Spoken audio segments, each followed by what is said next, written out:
to meditate on every word, and then the sentence, and then the sentence that's tied to that sentence, and then the whole phrase. And so it's not just the dawn, it's the symbol Yes, dawn. yes. And that's where we are now. Canto 1, Book 1, the Book of Beginnings. Canto 1, the symbol dawn. And where do things begin? You see this wonderful line.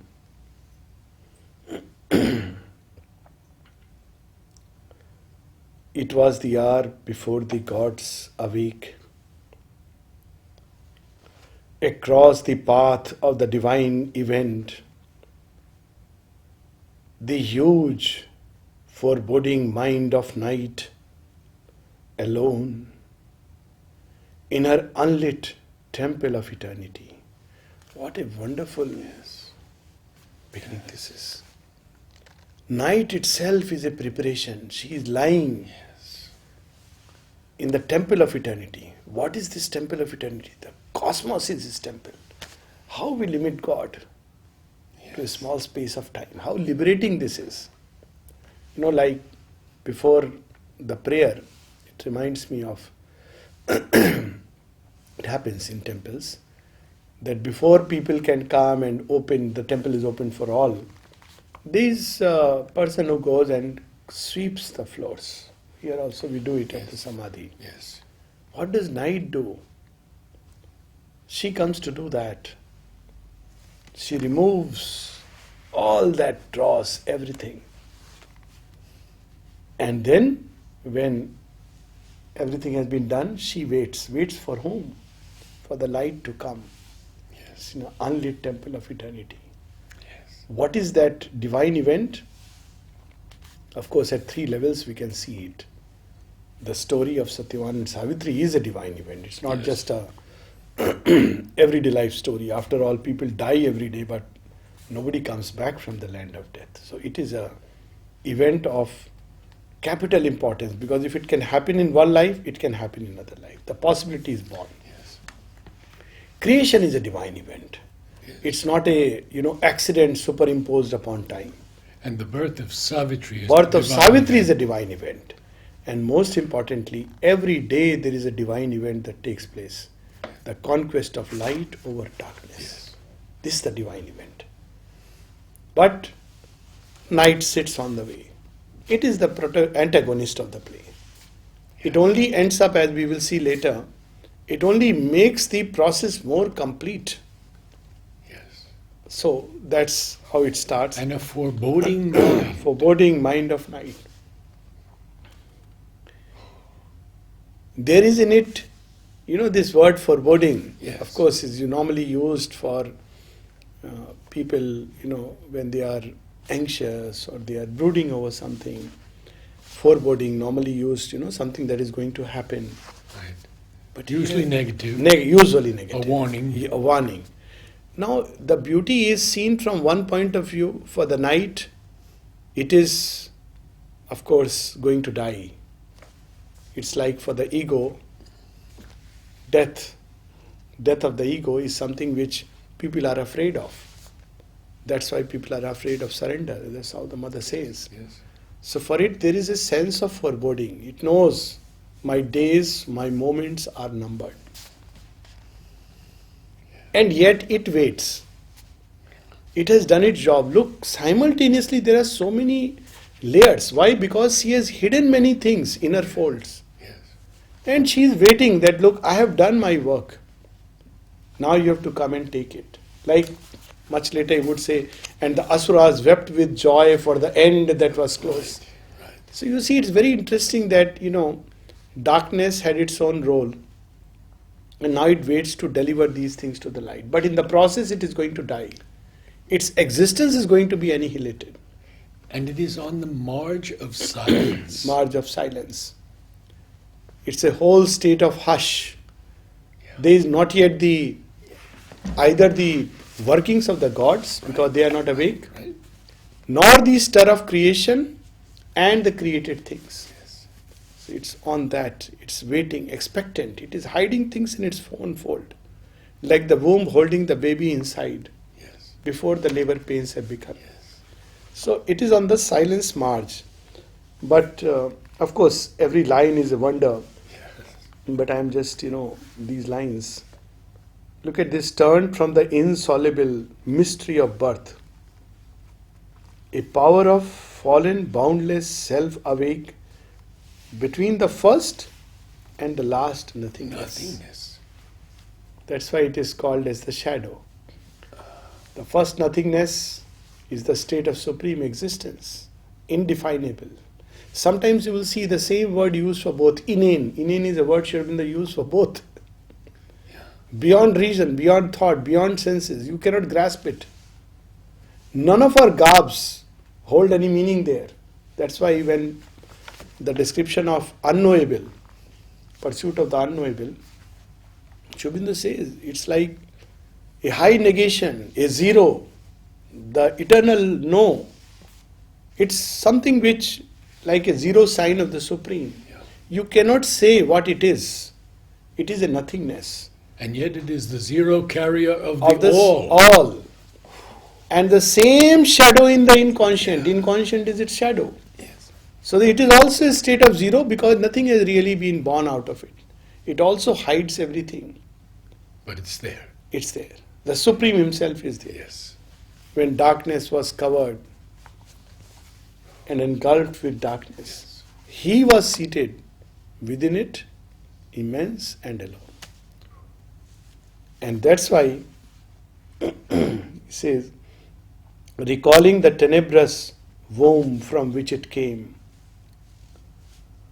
turned from the insoluble mystery of birth and the tardy process of mortality, and longed to reach its end in vacant naught. The past efforts. At one place, Mother says, why matter doesn't believe in grace? Why these cells don't believe in grace? Because they have evolved through pain and suffering, and every time they are confronted with the enigma of the night, death. So they don't believe it can happen. And it's such a long process, tardy process. And so it has a tendency to go back into vacant naught, whether through death or through escape. These are the two ways you can get out from longing the to reach its end. longing, insoluble mystery of birth. Yeah. This is the bigger mystery than death. Cannot be solved. Yes. I mean, there is a purpose in it, but to the consciousness Yes. in our present frame, it looks like an insoluble mystery. Why should the Supreme become this? Yes. And if He didn't become this, how come this came into existence? Right. What for? Why? If the end has to be the same as the beginning, then what was the point? So, it's a strange mystery. We speak of moksha and nirvana, but then why at all the atmas or the souls came into being? Birth in the original sense is self-limitation. All birth is a self-limitation. So birth is not, the physical birth itself is in a way a self-limitation, because the consciousness is born in a small body. And it's very difficult, to adapt. In Savitri, one of the things that the mother says is the record of his daily experiences, Ashwapati's yoga.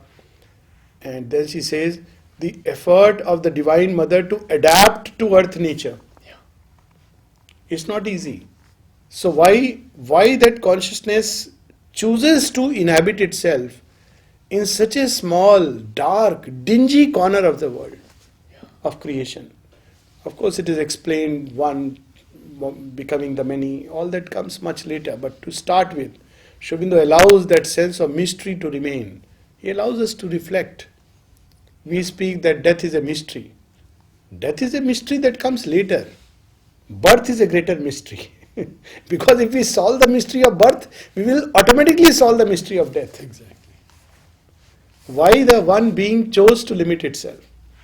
Now, if we know that reason, then death gets solved automatically. As long as we are limited, death will be there. You mate any part with infinity, death goes away. It gets solved. But birth is the original mystery. And the greatest of great mystery is the birth of God in time. So the insoluble mystery of birth. And it's often the argument in many religions that if God is all light and all powerful, then what is this creation? Yes. So the very simple answer, the beauty of life is that, as I keep saying, Veda is everywhere. So, you see, when we look at a tree and how it propagates itself, we observe the same process of creation. So we have this giant tree in Aurobindo, for instance, the big banyan tree. And all the trees. Now, they concentrate all their power and energy in a small little seed. Then that seed drops into the ground. That seed must get buried inside the ground, in the darkness. This is a tree which is free, it's breathing fresh air and sun and light. And yet it lets its seed drop into the darkness. Why? Because the possibility is there in that seed to become yet another tree and yet another tree and multiple trees in creation. So the reason why the Supreme Light chose, as the Vedas say, Ekoham Bahushyami, Aurobindo speaks of that at several places, the one becoming many. Many means what? Not just many as we are today. That would be absurd. But one divine becoming many, many, many multiple divines. There's a very nice little, bhajan line I remember. In Bengali, I'll translate it in English. But the line goes like this.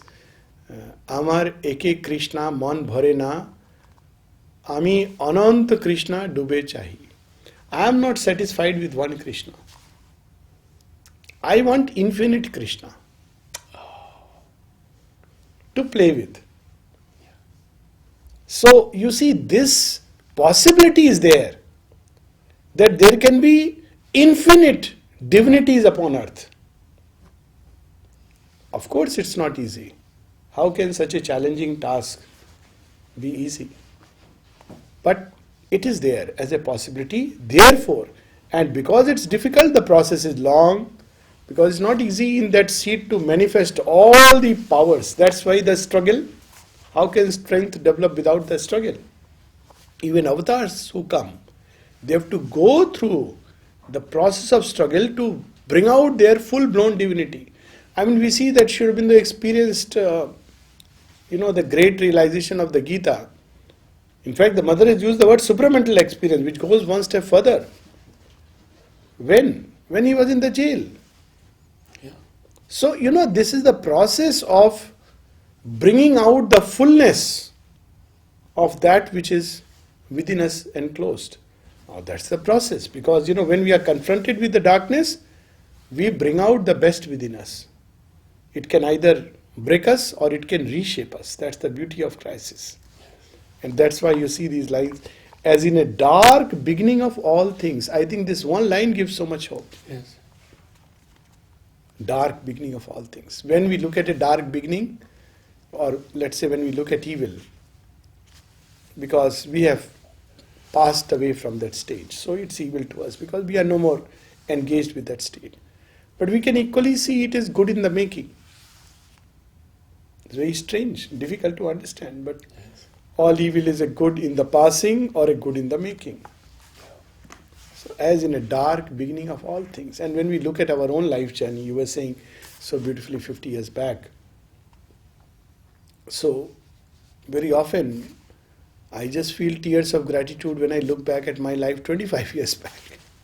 I say, but for the mother's grace, would have been in the same stupidities Yes. as Yes. this world. Yes. How she has nurtured, nourished, watered the aspiration with her love. Yes. And that gives hope. So Savitri is through and through a song of hope. If nothing else, it fills the being with hope. Because people often believe that there are some specially marked souls who have come upon earth. Everybody, for everything. Even today I was reading from Question and Answers of the Mother, where she's asked that he who chooses the infinite has been chosen by the infinite. So who are these people who are specially chosen by the infinite? Mother says, everyone is chosen by the infinite. It's just that some will discover it fast and some will discover it slowly. Yeah. All of us are seeds of the infinite. This is such a great truth. So how it starts, you see how aspiration starts in us, a mute, featureless semblance of the unknown, repeating forever the unconscious act.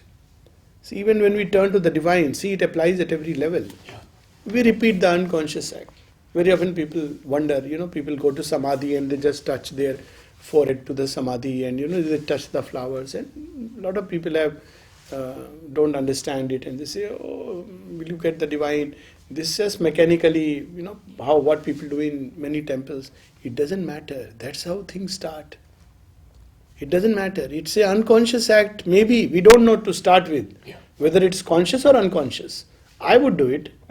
Do it with all the joy of my heart. But maybe that many would do it with just a mechanical mind. But doesn't matter. Things may start like that, but we do not know where it's going to reach. So repeating forever the unconscious act. Even when we fail to Look into our soul. Still there are parts that grow towards the light. Yes. That's why. And Mother used to say one goes to samadhi every day. It's not like, when I feel like I'll go, when I don't feel like that, one will become at the mercy of fancies. It doesn't matter. Many times we are not in that perfect state. Yet things will start mechanically. But look where they will go. We will continue to habitually, in our nature, repeat things which are vestiges of darkness prolonging into our journey of the light. It doesn't matter. So you see these lines open so many layers of psychological meaning. And of course, physically we know that when we get up in the morning, it's true that first thing should be divine and gratitude. But for most of humanity, it is the unconscious act. Go to the bathroom, start brushing the teeth unconsciously. So even when light comes, even when divine comes, the avatar comes, we again connect with him in our usual habitual way. And still, all this is a beginning. It's not the end. We should not lose hope. And yet, at the beginning of creation, earth moving unconsciously in the space, who would have fathomed, as Sri Aurobindo says in the Life Divine, if there was an eternal witness, he would have wondered, what is this earth spinning in space? Yeah. Cold, dry, empty space. What's God's plan? He would say it's a theatre. Is it? What play is going to happen? Wait, Divine has written the script. Who are the actors? He is the actor. He will wear many masks and come. And that wonderful statement of the mother. Yes. Wait for the final Wait act. for the final act. He is himself the actor and the act. Yes. He is himself the seer and the seen.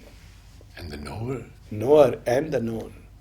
The lover and the beloved. Yes. So he will come. It's that stage.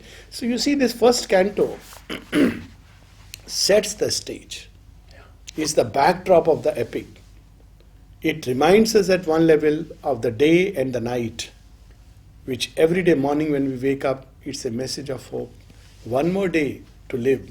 Who knows? This is the day when Savitri would come into our life and we will die to our old self and be reborn to the new.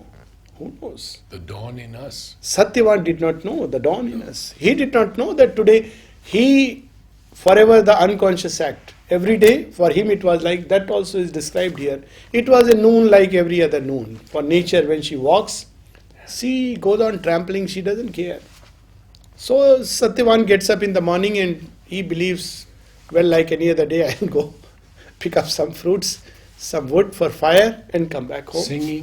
Singing. Happy. But he didn't know that the Divine Mother has chosen this day for a great change. So every day if we can wake up with this thought, that who knows, today is the day when Savitri would ensure, the grace of the Divine Mother would ensure, her love will ensure that we are going to die to our old self and a new being will be born in us.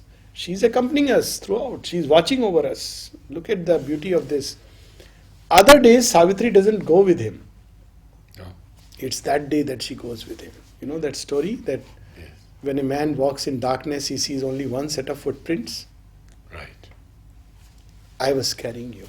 Yes. So again, you see, when she knows that my child will be in crisis, that time she carries us. At other times she says, okay, you go. I am sure Satyavan must have been hurt many times, faced some dangers. After all, a forest. She doesn't accompany. She is there at home, tending after the husband, the parents. And then he comes back, she has prepared a meal, like, our everyday life, but in crisis. So you see, it's a story of the Divine Mother's relation with creation. How she binds herself. Who is Satyavan? The soul of man caught up in ignorance. Yes.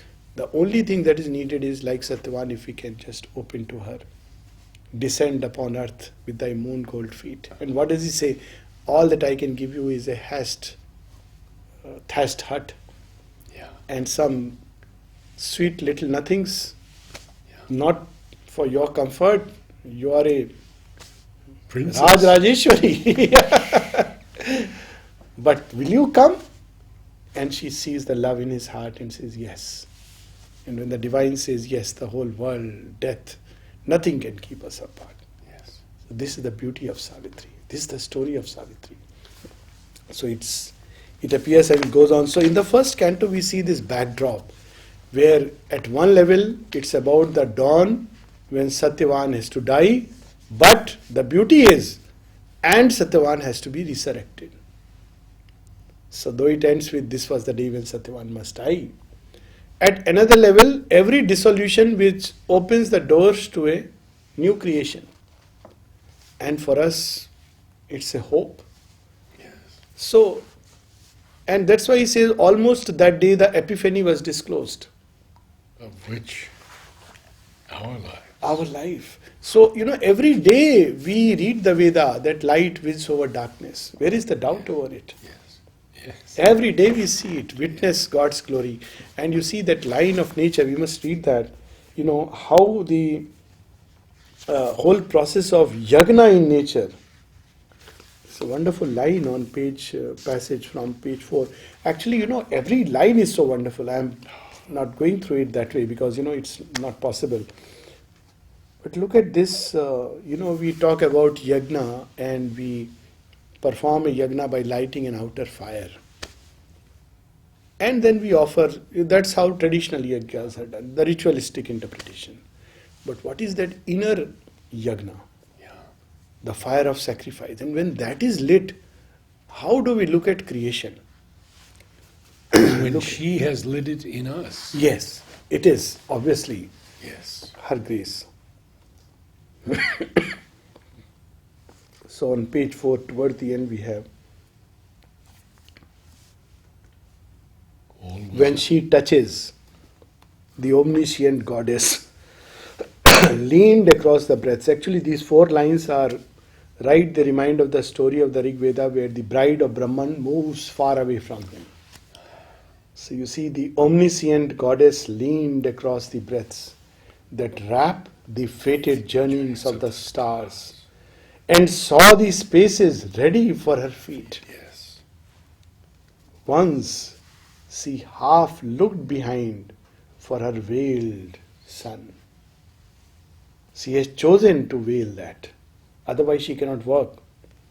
Then, thoughtful, went to her immortal work. This is the whole story in the Rig Veda. And then when she comes and touches earth, see what happens. And scattered on sealed depths her luminous smile, kindled to fire the silence of the world. Now, people ask, how do we initiate in this yoga? Her smile initiates. Looking at a picture, smiling picture, it's a wonder. It's enough. It's enough. The fire is lit. Yes. It's the smile of the divine. Yes. Looking upon us with such a benevolent gesture that I know what you are because I have become you. Yes. Yes. All grew a consecration. Oh, kindled to fire the silence of the world. So, there was silence. Now it is kindled to light. And what happens then? All grew a consecration and a rite. It's not that, this activity or that activity. When we are in that state of aspiration, everything is wonderful. Everything is luminous. Yes. And that's what is described. Air was a vibrant link between earth and heaven. Air becomes the link. These are all Vedic symbols. At several levels we can, they are the maruts which carry our aspiration upward. That's how the Vedas describe. But look, every day also, we don't look at it, this air which I am releasing, which I am breathing has come from the peaks and it's going up towards the sun. That's how, when people, there is a rite, they pour water into the Ganges and pour it to the sun. So the whole thing is that, look, a very crude interpretation would be, how does it go to the sun at all? It's meaningless. Well, this rite is an inner rite. It should become an inner rite. It is there anyways. But when we make an offering of it, the very breathing can become a yagna. That's how Aurobindo puts it. Because it is a yagna. We don't know it. We are not conscious. This whole air, even if you see very physically, what happens? The hot air tends to rise up and the cold air comes down. So what is happening here? At most physical level, it's a yagna. Yes. It goes from below, goes up, and then it comes down. That's how the convection currents are formed. Yes. So even at the most physical level, the symbol works. And if we can participate in this yagna of creation consciously, then it is yoga. If our breathing can become yagna, if we have nothing to do, just breathing as an offering. So you see, air was a vibrant link between earth and heaven. Our very breath can become a vibrant link. The wide wind hymn of a great priestly wind. So what is the chanting going on? What music, what rhythm? See, this is the beauty, the music of the sea, the music of the winds that blow through the trees. How do we fix it in any particular meter? And it's the chanting. Arose and failed upon the altar hills. So where is the altar? It goes there and stops there. The high boughs prayed in a revealing sky. All the trees as if they are aspiring for light, and man lifts the burden of his fate. This is the irony. The trees at that moment are still reaching to the light, happy with gratitude that whole night they have waited. Yes. In the evening they go through a state of sorrow because that light is gone. That's how the mother puts it. And when that light comes, they are aspiring. But man picks up a big stone, puts on his head, and he starts moving with the burden of responsibilities and everything else. But if you could offer everything, Yes. so here is the high bow. See, this is the Veda. Every day we see it. Yes. Here, where our half-lit ignorance skirts the gulfs on the dumb bosom of the ambiguous earth. Here, where one knows not even the step in front, and truth has her throne on the shadowy back of doubt. Look, the power of here. Yeah. Twice. Yes. There is an expression in the Vedas, eva, here. Here too. I spoke with Amal about the word dumb, Yes. and it is always silent. Never in the colloquial sense. Yes. It is a silent bosom of earth. Yes. And again he uses, here to the vision and prophetic gleam, lit into miracles, meaningless shapes. Our lives get meaning from this touch of light, from the divine, from the grace, from the love and light that Savitri embodies. But often we are not ready. That's why it comes and withdraws, and we reduce it to the common light of earthly day. When the divine afflatus, spent, withdrew, unwanted, fading from the mortal's range. A sacred yearning lingered in its trace, the worship of a presence and a power too perfect to be held by death-bound hearts, the prescience of a marvelous birth to come. So this is the process, and we see this, that what the divine wants us to do. You see, when Sri Aurobindo speaks of 4 great events in the history of earth, it's very interesting that the third one, he speaks about Krishna's exile from Vrindavan. And then he says that that led to the awakening of devotion in the human heart. Suddenly he has withdrawn. When he was there, he was being treated as, oh, he is mine, and the usual. Yeah. But when he goes, then they realize what they have lost. We have this same experience with Mother and Sri We do. Aurobindo. And yet, it is a prescience. Something is going to happen. This will be A marvelous birth, birth to to come. come.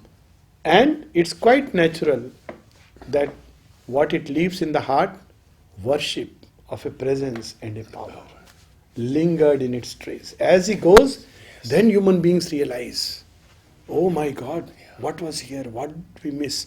Many times people say that. In fact, Ravindraji used to say when he was asked that, you people were very fortunate when somebody asked Ravindraji. He said, no, you don't realize. When they were here, we just treated them like humans.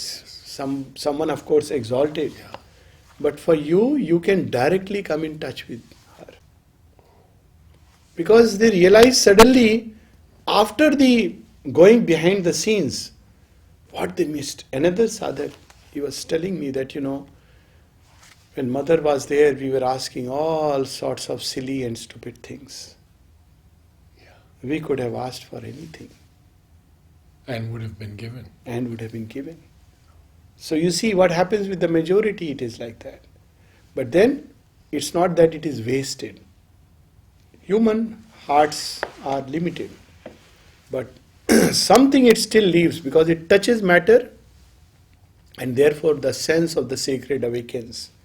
Worship of a presence and a power, and also a prescience that there is something beautiful that is going to happen. So this is it, and and parallel to this, now the symbol dawn. So who is the dawn? It is Savitri. Yes. And what is the darkness? The normal human life, bound by so many desires, it says, fluttering, many-hued desire that moves the human hearts. When they wake up to light, oh, today I have to achieve this, get this. This is the human heart. But Savitri knows she has something to do. When I was staying with Demi before she left, she would talk often about Savitri. And she said, yes, the divine event is the dawn, but it's also the birth of Savitri. Yes. In creation. It's such a wonderful thing. Yes. And the victory which is going to take place, the imminent victory. And look, how our relation with the Divine Mother, what a wonderful, it's the story of the Divine Mother. And of course on page 7 it's a very touching truth about, how human nature responds to the divine event, sullying the divine messengers, what it returns back, pain, cross, in payment for the crown, suffering. And as he says, when the divine goes away, he builds a church in his name. Yeah. Whereas what should be really done is to build a church and a temple inside, where his presence can dwell, because that's why he has come. And he withdraws so that the aspiration can be lit. It's also a strategy. It's a divine strategy. Because human hearts seldom aspire. Things are very easy. Imagine a state when divine is right next to you. So sometimes an excess of light, aspiration cannot be nurtured. Yes. So the divine steps just one step behind.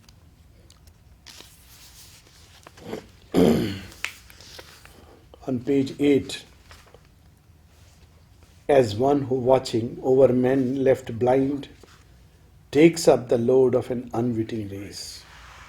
So we are the unwitting race. Yes. We don't even know what Mother and Sri Aurobindo have done, what they have taken upon and continue to take upon them. Yes. We will never know. We No. will, No. we only see that we are walking the path and things, only some moments of intervention we understand. But how much more they continue to take.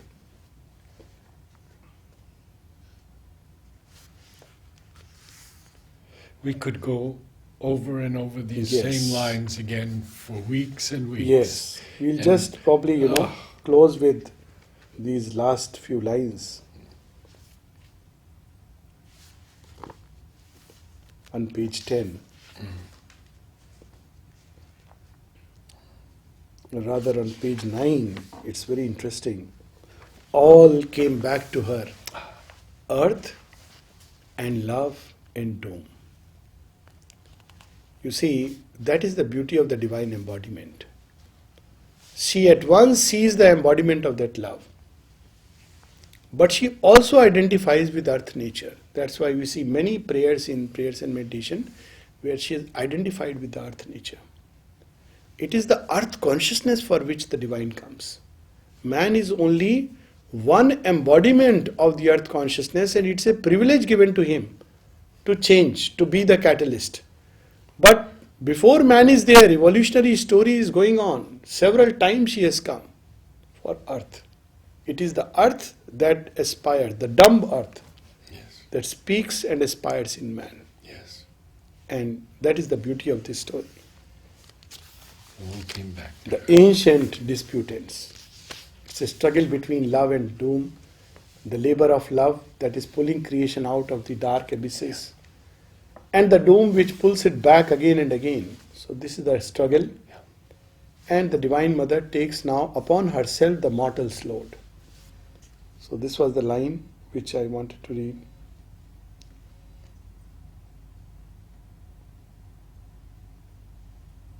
All the fierce questions of man's hours relived, the sacrifice of suffering and desire, earth offers to the immortal ecstasy. What else she can offer? Yeah. She offers her suffering, she offers her desires. Sanctify them, bless them, transmute them. So the yagna of the earth began again beneath the eternal hand. The priest, normally the mind, which is itself ignorant. So the divine comes and says, I will be the priest, I will do this sacrifice, I'll become the earth. And that's why she says, she offers all the agony of the globe. Mother's prayer. Yes. That monstrous forces have swooped down upon earth, and she offers her body in a holocaust. Awake she endured the moment's serried march, and looked on this green, smiling, dangerous world, and heard the ignorant cry of living things. Amid the trivial sounds, the unchanging scene. Look at Yes. what an expression. We know that things are ever changing, but are they changing? Inside, they are the same. Unchanging scene, her soul arose, confronting time and fate. Immobile in herself, she gathered force. This was the day when Satyavan must die.